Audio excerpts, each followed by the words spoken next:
میری عمر جب 18 سال ہوئی تو ابا نے مجھے اوپر چھت والے کمرے میں بند کر دیا۔ اب ہر روز رات کو اماں کمرے میں آتی اور مجھے اپنے ہاتھوں سے کھانا کھلاتی، جسے کھاتے ہی میں گہری نیند سو جاتی، مگر جب صبح اٹھتی تو میرے کپڑوں پر گند سا لگا ہوتا۔ ایک رات بہانہ بنا کر میں بھوکی سو گئی۔ ابھی تھوڑی دیر ہی گزری تھی، خدا کی قسم یہ دیکھ کر میری روح کانپ گئی کہ آج ناصر کو آنے میں کافی دیر ہو گئی تھی۔ رات کے 8 بجے تھے، جبکہ وہ 6 بجے ہی گھر آ جاتے تھے۔ تھوڑی دیر کے بعد دروازے پر دستک ہوئی۔ دروازہ کھولا تو نہ صرف بنا سلام دعا کیے بلکہ غصے میں گھر میں داخل ہوئے۔ ان کے تیور دیکھ کر میں سمجھ گئی کہ ضرور کوئی ایسی بات ہوئی ہے کہ وہ شدید غصے میں ہیں۔ ان کا رخ شیزا بیٹی کے کمرے کی طرف تھا۔ وہاں جا کر اس کو نہ پا کر اور مشتعل ہو گئے۔ وہ مجھ پر چلانے لگے کہ شیزا رات کے اس وقت کہاں گئی؟ کیا ہو گیا ہے ناصر؟ یہی کہیں ہوگی، اس میں غصہ کرنے والی کون سی بات ہے؟ تب وہ چھت کے کمرے کی طرف گئے۔ وہاں جا کر اسے پاگلوں کی طرح ڈھونڈنے لگے۔ اتنے میں شیزا باتھ روم سے نکل آئی۔ شیزا کو دیکھ کر ناصر کا غصہ جیسے 7ویں آسمان پر پہنچ گیا۔ یہ اسے بازو سے پکڑ کر دوسرے کمرے میں لے گئے جو گھر کی اپنی طرف بنا ہوا تھا۔ شیزا چلاتے ہوئے اپنا ہاتھ چھڑانے لگی، مگر ناصر بہت غصے میں تھے۔ انہوں نے اپنی بیٹی کو بے دردی سے کمرے میں پھینکا اور باہر سے دروازہ بند کر دیا۔ یہی نہیں بلکہ دروازے پر تالا بھی لگا دیا۔ شیزا کی چیخیں پڑوس تک جا رہی تھیں۔ مجھے شدید شرمندگی ہو رہی تھی۔ میں نے کہا، ناصر یہ آپ کیا کر رہے ہیں؟ جوان بیٹی کو کمرے میں بند کر کے آپ کو کون سا سکون مل جائے گا؟ تم چپ رہو، جس بات کی سمجھ نہ ہو اس میں نہیں بولتے۔ ناصر ابھی بھی غصے میں تھے۔ خبردار، اگر آئندہ تم نے اس گھر سے باہر نکلنے کی اجازت دی، اب یہ اسی کمرے میں قید رہے گی، نہ باہر جائے گی اور نہ ہی اس سے کوئی ملے گا۔ ناصر کے تیور دیکھ کر میں بھی سہم گئی۔ مجھے تو شک ہو رہا تھا کہ شیزا ناصر کی سگی بیٹی ہے بھی یا نہیں۔ دراصل میں شیزا کی سوتیلی ماں ہوں اور اس کے ماں باپ نے مجھ سے دوسری شادی کی تھی۔ شیزا کی پہلی ماں مر چکی تھی، جبکہ وہ اپنی ماں کو یاد کر کے رویا کرتی۔ میں نے اسے پیار محبت دینے کی بہت کوشش کی، مگر لاکھ کوششوں کے باوجود بھی وہ مجھ سے گھل مل نہیں سکی۔ بہرحال وہ مجھ سے چھوٹی تھی، میرا اس سے کیا مقابلہ؟ اسے کمرے میں بند دیکھ کر میرا دم گھٹتا۔ میں نے ناصر کی بہت منت کی کہ وہ اسے کمرے سے نکال دیں، مگر انہوں نے میری ایک بات نہ مانی۔ اس دن شیزا اپنے کمرے میں چلا رہی تھی۔ میں اسے کھانا دینے گئی تو اس نے میرے پاؤں پکڑ لیے۔ امی جی، خدا کے لیے مجھے یہاں سے نکال دیں۔ بابا سے پوچھیں، میرا قصور تو بتا دیں، میں نے کیا کیا ہے کہ انہوں نے مجھے کمرے میں بند کر دیا؟ کیا میں اپنی سہیلیوں سے بھی نہیں مل سکتی؟ وہ میرے پاؤں میں پڑی رو رہی تھی۔ مجھے اس پر ترس آ گیا۔ بن ماں کی اولاد بھی زمانے کے ہاتھوں کتنا رسوا ہوتی ہیں۔ میں تمہارے لیے کیا کر سکتی ہوں بیٹی؟ تم جانتی ہو ناصر کا غصہ کتنا سخت ہے، وہ مجھے بھی نہیں چھوڑیں گے۔ اگر میں نے تمہیں یہاں سے نکالنے کی کوشش کی۔ کمرے میں بند میں شیزا سے باتیں کر ہی رہی تھی، فون کی گھنٹی بجی۔ میں فون کی طرف دوڑی، دروازہ کھلا رہ گیا۔ شیزا شاید کمرے سے باہر نکل گئی ہوگی۔ میں فون پر باتیں کرنے لگی۔ میری نند کی کال تھی۔ کہنے لگی، ہم نے احمد کا رشتہ طے کر دیا ہے، لڑکی والوں کو جلدی ہے، اگر اگلے ہی مہینے ہم اس کی شادی کر رہے ہیں، تم لوگوں نے لازمی شرکت کرنا ہے۔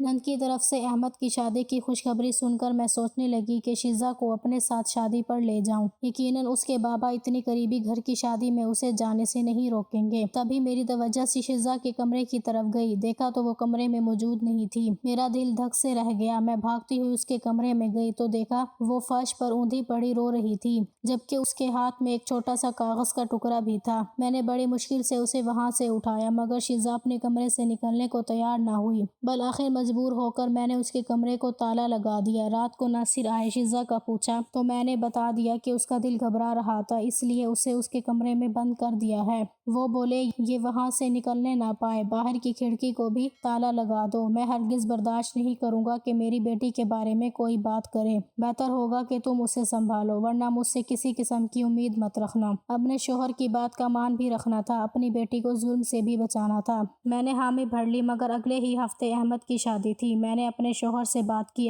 کہ اگر ہم شیزا کو شادی میں بھی نہیں لے کر جائیں گے تو لوگ ہم سے 100 طرح کے سوالات کریں گے، خواہ بدنامی ہماری ہی ہوگی، سو بہتر ہے کہ آپ شیزا کو شادی میں شرکت کرنے دیں۔ اگر اسے روکیں گے تو مسئلہ خواہ ہمیں ہی ہوگا۔ وہ بولے، صحیح بات ہے، تم ٹھیک کہتی ہو، لیکن اس بات کا دھیان رکھنا کہ شیزا کہیں جانے نہ پائے۔ اگر ایسا ہوا تو میں تمہیں نہیں چھوڑوں گا۔ ناصر کے تیور ابھی بھی بڑے سخت تھے، مگر انہوں نے مجھے یہ نہیں بتایا تھا کہ آخر شیزا بیٹی کا قصور کیا تھا جو انہوں نے اسے کمرے میں بند کر دیا۔ میں اور شیزا بڑی بے صبری سے اگلے ہفتے کا انتظار کر رہے تھے۔ اگلا ہفتہ کون سا دور تھا، ہم لوگوں نے جمعرات کی شام ہی جانا تھا۔ احمد کے گھر خوب چہل پہل تھی۔ ناصر کی اجازت سے میں اور شیزا بھی چلے گئے۔ گئے۔ شیزا نے بتایا کہ وہ اپنی سہیلیوں سے ملنا چاہتی ہے۔ میں نے اسے اپنی نگرانی میں اسے اس کی سہیلیوں سے ملوایا، مگر وہ بے تابی سے کسی اور کا انتظار کر رہی تھی۔ کبھی نظریں ادھر گھماتی تو کبھی ادھر۔ اس کا انداز بتا رہا تھا کہ وہ کسی سے کوئی بات کہنا چاہتی ہے، مگر میری موجودگی میں ایسا نہیں کر سکتی۔ بہرحال 2 دن عافیت سے گزر گئے۔ تیسرے دن بارات نے لڑکی والوں کے گھر جانا تھا۔ تقریباً شام کے 7 بجے تھے۔ سب لوگ بارات کے لیے نکل رہے تھے۔ ہم لوگ بھی گاڑیوں میں بیٹھ رہے تھے کہ میں نے دیکھا شیزا چپکے سے آ گئی۔ ایسے میں اگر شیزا کو بلاتی یا پھر اس کے پیچھے جاتی، اسے منع کرتی اور وہ بگڑ جاتی تو میرے لیے ہی مشکل پیدا ہوتی۔ چپکے سے ہجوم سے نکل آئے۔ میری نظر اب اپنی بیٹی شیزا پر ہی تھی۔ وہ سر کے اس پار چلی گئی۔ رات کے اندھیرے میں نہ جانے وہ کس سے ملنے کیا بات کرنے جا رہی تھی، مگر پیار محبت کا قصہ نہیں تھا، اتنا تو میں ضرور جانتی تھی، کیونکہ جس حساب سے وہ پریشان ہوتی اور روتی اس بات سے لگتا تھا کہ وہ کسی سے خوف زدہ یا مجھ سے کوئی بات چھپا رہی ہے۔ خیر میں شیزا کے پیچھے پیچھے چلی گئی۔ اس نے سڑک پار کی اور دائیں بائیں دیکھتے ہی آگے بڑھنے لگے۔ میں بھی کھوج لگانا چاہتی تھی کہ آخر شیزا کہاں جاتی ہے۔ تھوڑا آگے چل کر وہ ایک پی سی او میں داخل ہوئی۔ وہاں سے اس نے کسی کو فون کیا اور پھر پی سی او کے باہر ٹھہر کر انتظار کرنے لگی۔ تقریباً 5 منٹ ہی گزرے ہوں گے کہ ایک بڑی سی کالے رنگ کی گاڑی شیزا کے پاس آ کر رکی۔ شیزا بے نیازی سے گاڑی میں بیٹھ گئی۔ تب مجھے احساس ہوا کہ میں نے بہت دیر کر دی۔ میں گاڑی کے پیچھے بھاگی، اسے آوازیں دی، مگر کوئی دھیان نہیں دیا۔ مجھے شدید دکھ اور تکلیف کا احساس ہو رہا تھا اور اپنے شوہر کا ڈر بھی تھا کہ اگر شیزا اس وقت رات کے پہر کہیں گم ہو گئی تو میری خیر نہیں۔ اتفاق سے وہاں سے اسی وقت ایک ٹیکسی گزری۔ میں نے ٹیکسی کو روک لیا اور اسے اس گاڑی کے پیچھے چلنے کا کہا۔ ٹیکسی والے نے ایسا ہی کیا۔ سامنے والی کار چلتی جا رہی تھی، یہاں تک کہ کار چلتے چلتے ایک ایسے علاقے میں داخل ہو گئی جہاں پر شریف لوگ نہیں جاتے۔ میں یہ دیکھ کر حیران رہ گئی کہ میری بیٹی یعنی کہ ناصر کی بیٹی اس قدر گھٹیا کام بھی کر سکتی ہے کہ رات کے اندھیرے میں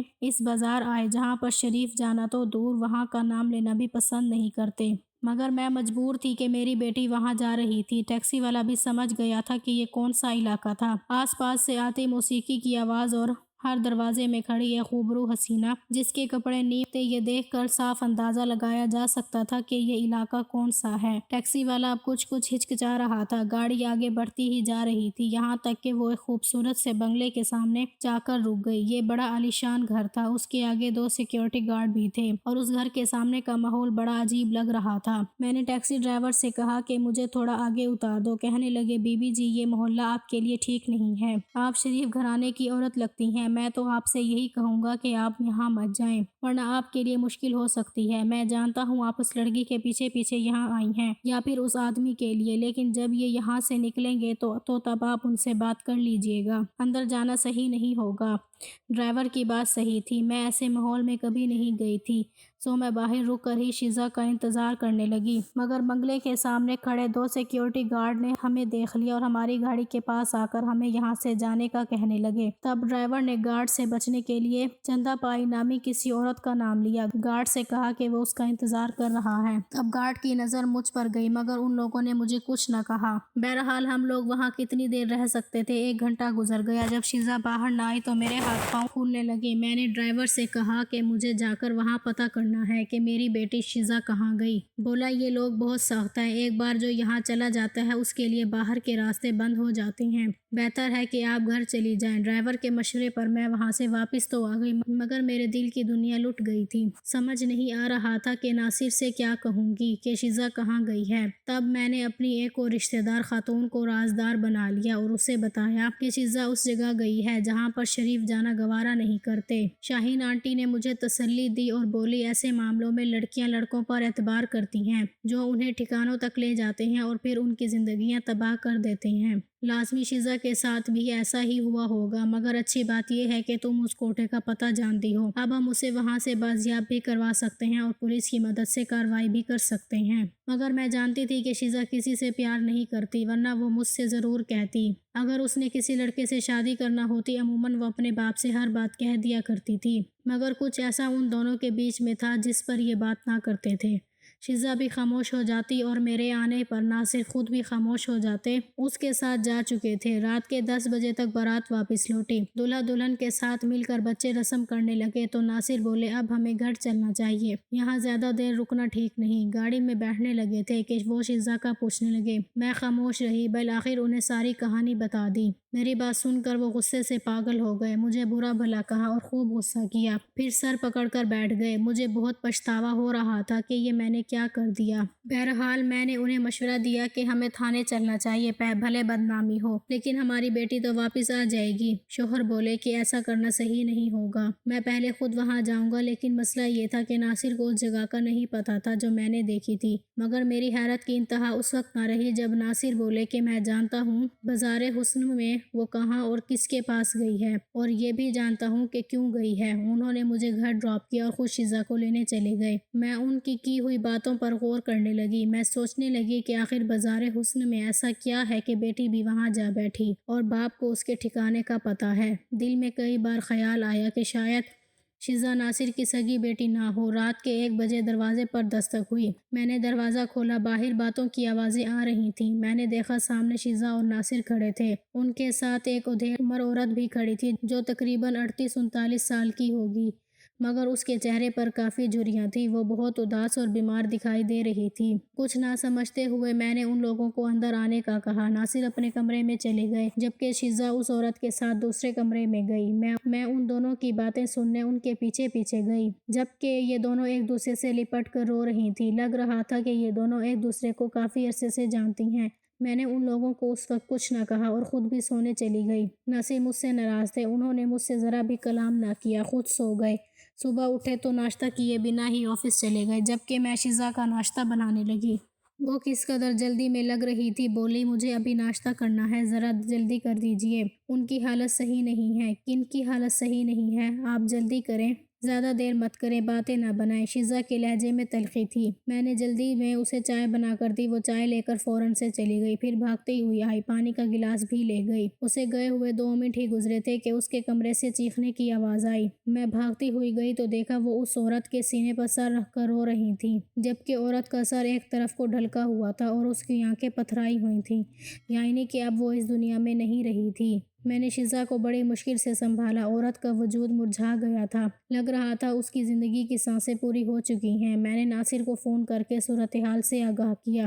انہوں نے مجھے سختی سے ہدایت کی کہ میں کسی سے اس بات کا ذکر نہ کروں اور نہ ہی شیزا کو چیخنے چلانے دوں، بلکہ اسے بھی صبر کی تلقین کروں۔ مجھے حیرت ہوئی کہ ناصر اس عورت کی وفات کا سن کر بھی اس قدر نارمل ہے۔ بہرحال میں نے شیزا کو نارمل رہنے کا کہا۔ تھوڑی دیر کے بعد ناصر آ گئے، ان کے ساتھ 2-3 لوگ تھے۔ ان لوگوں نے اس عورت کو اٹھایا اور ناصر اس عورت کو اپنی گاڑی میں ڈال کر کہیں لے گئے۔ شیزا روتی رہ گئی۔ جب وہ نہ سنبھل رہی تھی تو ناصر نے اسے کمرے میں بند کر دیا۔ مجھے شیزا پر بہت ترس آ رہا تھا، لگتا تھا کہ اس عورت سے شیزا کا گہرا دلی رشتہ ہے۔ میرا بھی دل عجیب سا ہو رہا تھا، میری کیفیت ایسی تھی کہ کاٹوں تو بدن میں لہو نہیں۔ 3 دن سے گھر کی فضا عجیب سی تھی۔ تھوڑی دیر کے بعد آغا شیزا نے دروازہ کھولا۔ وہ مجھ سے لپٹ کر پھوٹ پھوٹ کر رونے لگی۔ میری بچی کیا ہوا ہے؟ تم اور ناصر مجھے کچھ بھی نہیں بتاتے، بتاؤ تو صحیح یہ عورت کون تھی؟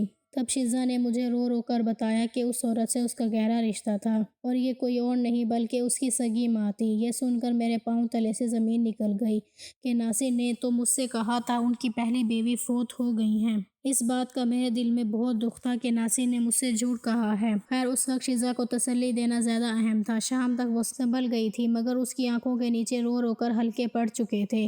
ناصر آئے تو میں ان کے سر ہو گئی۔ کیا آپ نے مجھ سے اتنی بڑی حقیقت چھپائی؟ بولے میں چھپانا نہیں چاہتا تھا، لیکن مسئلہ یہ ہے کہ میں اس عورت سے نفرت کرتا ہوں جس نے میری بیٹی تک کا خیال نہ کیا اور اپنی شازدی کے کچھ عرصے بعد ہی واپس اپنی روش پر چلی گئی۔ تم جانتی ہو مہرین، ناصر نے آنکھوں میں نمی بھر کر کہا، میں نے اس عورت کو عزت دی، محبت دی، کیا نہیں دیا تھا۔ میں نے اسے دنیا بھر کی دولت اس کے پاؤں میں رکھ دی، مگر وہ اپنی روش سے باز نہیں آئی۔ میں نے اسے عزت دی تھی، اس سے شادی کی تھی، اس سے ایک بیٹی بھی پیدا ہوئی، مگر وہ بڑی بدبخت عورت تھی۔ اس نے اپنی بیٹی کا بھی خیال نہیں کیا، بلکہ اسے بھی اپنی روش پر چلانا چاہا۔ میری بیٹی دل کی حساس ہے، اپنی ماں کی کمی کی وجہ سے یہ ہمیشہ اپنی ماں کا کھوج لگاتی رہی۔ خدا جانے کس کمبخت نوکر نے اسے بتا دیا کہ اس کی ماں کا تعلق بازار حسن سے تھا، تب یہ ایک آدمی کی منت کرنے لگی۔ اور اس کے ذریعے اپنی ماں تک پہنچنے کی کوشش کر دی۔ بالآخر ایک دن اسے کسی نے بتا دیا کہ اس کی ماں فلاں جگہ رہتی ہے۔ یہ اس سے ملنے وہاں چلی گئی۔ خدا کا شکر کہ تم نے بتا دیا۔ جب میں وہاں پہنچا تو شیزہ اپنی ماں سے مل کر رو رہی تھی۔ میں اسے زبردستی وہاں سے لایا تو اس بدبخت کو بھی ساتھ لے آیا جس نے ہم دونوں ماں باپ بیٹے کو برباد کیا تھا۔ میں سمجھتا ہوں کہ اس عورت کی یہی سزا تھی۔ خدا جانے یہ کس مرض میں مبتلا تھی کہ ایک ہی دن میں اس کی موت واقع ہو گئی۔ بہرحال اب میں شیزہ کے منہ سے اس عورت کا نام نہیں سننا چاہتا اور یہ ذمہ داری تمہاری ہے۔ ناسی نے یہ کہہ کر میرے کندھوں پر بہت بڑا بوجھ رکھ دیا اور میں آج بھی اس کشمکش میں ہوں، بیٹی کے دل میں اپنی جگہ کیسے بناؤں۔ اور اب آپ ہی بتائیں مجھے اپنی بیٹی کے لیے کیا کرنا چاہیے کہ اس کے دل میں تو اپنی ماں کی محبت موجود ہو۔ مجھے وہ اپنا دشمن سمجھتی ہے مگر میں اس کے لیے دن رات پریشان ہوں اور اس کے لیے دعائیں بھی کرتی ہوں۔ اگر یہ کہانی اچھی لگی ہے تو اس ویڈیو کو لائک کیجیے اور اس طرح کی مزید کہانیاں سننے کے لیے ہمارے چینل کو ضرور سبسکرائب کیجیے۔ کہانی سننے کا شکریہ۔ آپ سے ملاقات ہوگی اگلی ویڈیو میں، تب تک کے لیے اللہ حافظ۔